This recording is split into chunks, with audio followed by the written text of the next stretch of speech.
தற்போதைய அண்மை செய்தியை பார்த்துக் கொண்டிருக்கிறோம். ஆபரேஷன் சிந்தூரில் கொல்லப்பட்ட தீவிரவாதிகள் யார் யார் என்பது தொடர்பான புதிய தகவல்கள் வெளியாகி இருக்கிறது. கூடுதல் விவரங்களோடு இணைகிறார் சிறப்பு செய்தியாளர் முகிலன். விவரங்கள். பாலா, இந்த 9 இடத்துல இந்த தாக்குதல் நடத்தியிருந்தாலும் 2 இடங்கள் தான் முக்கியத்துவம் பெறுது.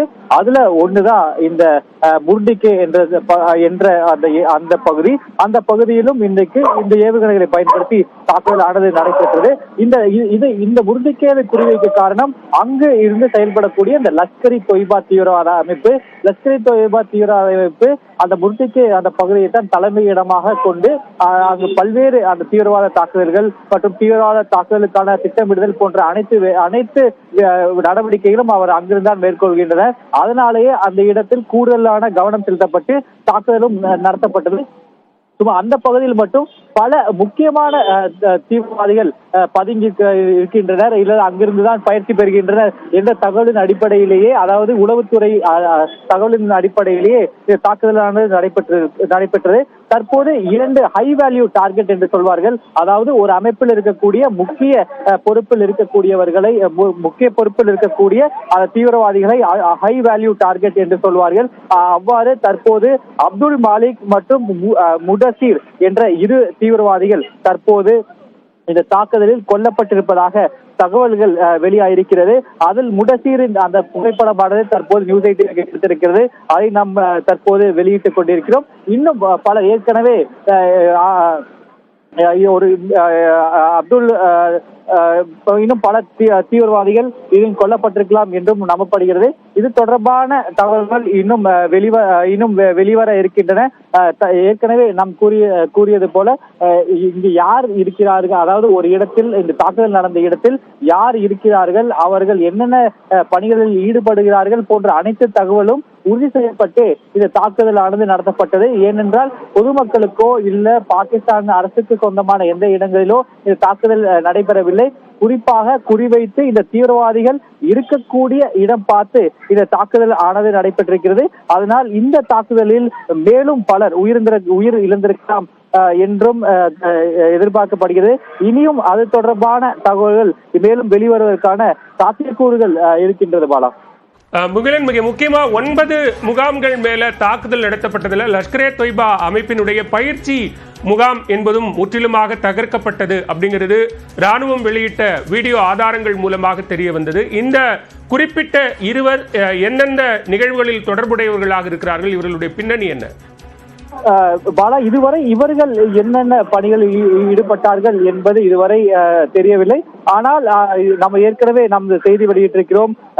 மசூத் ஆசாரின் குடும்பத்தினர் சுமார் 10 பேர் உயிர் கொல்லப்பட்டதாக தற்போது தகவல், அதாவது உறுதி செய்யப்பட்டது.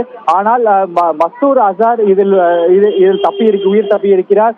ஏனால் அதாவது அவர் குடும்பத்தில் சேர்ந்த 10 பேர் உயிர் இழந்திருப்பதை மசூத் ஆசார் தான் ஒரு அறிக்கை மூலியமாக உறுதியும் செய்திருக்கிறார். அதனால் இவர்கள் எந்தெந்த நாச வேலைகளில் இவர்களுக்கு தொடர்பு இருக்கிறது போன்ற தகவல்கள் இனிதான் வெளிவரும். இவர்கள் நேரடியாக தீவிரவாத தாக்குதல்களில் ஈடுபடுபவர்களா, அல்லது தீவிரவாதிகளுக்கு தேவையான அந்த பயிற்சிகளை வழங்குபவர்களா, அல்லது அவர்களுக்கு தேவையான ஏற்பாடுகளை செய்பவர்களா என்ற தகவல்கள் எல்லாம் இன்னும் சற்று நேரத்தில் வெளிவர ஆரம்பிக்கும். ஆனால் தற்போது உறுதிப்படுத்தப்பட்ட தகவல் 2 முக்கிய தீவிரவாதிகள் தற்போது தாக்குதலில் உயிரிழந்திருக்கிறார்கள் என்பதை நம்மால் உறுதிப்படுத்த முடியும். பாலா,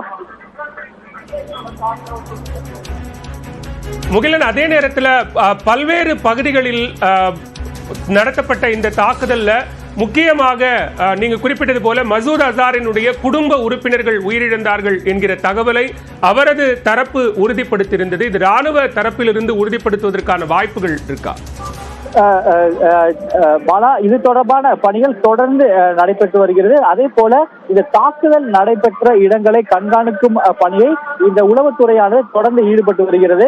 அதாவது இந்த தாக்குதல் நடந்த சில நொடிகளிலே, அந்த தாக்குதல் நடத்திய சில நொடிகளில் இருந்து உளவுத்துறை அந்த பகுதிகள், அதாவது குறிப்பாக தாக்குதலுக்கு உள்ளான பகுதிகளை தொடர்ந்து கண்காணித்து வருகின்றனர். அதாவது தாக்குதலுக்கு பிறகு அங்கு ஏதேனும் நடவடிக்கைகள் தென்படுகிறதா, அப்படி அந்த நடவடிக்கை அறிக்கையில் தென்படும் பட்சத்தில் அது இந்தியா மீது தாக்குதல் தொடுப்பதற்கான நடவடிக்கையா என்பதை எல்லாம் தொடர்ந்து கண்காணித்து வருகின்றனர்.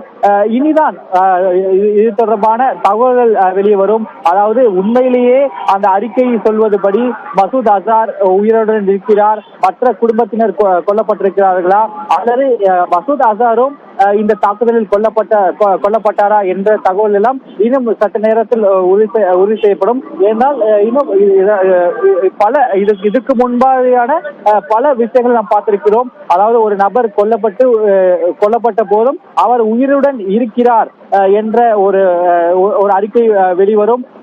இது மாதிரியான இதற்கு முன்பாக நடந்திருக்கின்றன. இனி இது தொடர்பாக உளவுத்துறை தான் இது தொடர்பாக இந்த தகவலை உறுதி செய்ய வேண்டும். ஆனால் தற்போது வரை அந்த அறிக்கையின்படி மசூத் அசாரின் குடும்பத்தைச் சேர்ந்த 10 பேர், குறிப்பாக அவரது சகோதரி மற்றும் இன்னொரு நெருங்கிய உறவினரும் இந்த தாக்குதலில் கொல்லப்பட்டிருப்பதாக தான் அந்த அறிக்கை உறுதி செய்திருக்கிறது. ஆனால் இந்திய அரசு இனி அந்த தகவலையும் உறுதிப்படுத்தும் என்று நம்பலாம். தற்போதைய தகவல்களுக்கு நன்றி முகிலன். தீவிரவாதிகள் முகாம்கள் மீது நடத்தப்பட்ட ஆபரேஷன் சிந்தூர் தாக்குதலில் கொல்லப்பட்ட தீவிரவாதிகள் தொடர்பான பிரத்யேக தகவலை பதிவு செய்திருக்கிறோம். அதே நேரத்தில் இன்னும் சற்று நேரத்தில் நாடு முழுவதும் 244 இடங்களில் போர்க்கால பாதுகாப்பு ஒத்திகை என்பது நடைபெற இருக்கிறது. தமிழகத்தில் 2 இடங்களில் இந்த ஒத்திகைக்கான ஏற்பாடுகள் நடைபெற்றுக் கொண்டிருக்கின்றன. அது தொடர்பான தொடர் நேரலைகளிலும் செய்திகளையும் பார்க்க இருக்கிறோம். ஒரு சிறிய இடைவேளைக்கு பிறகு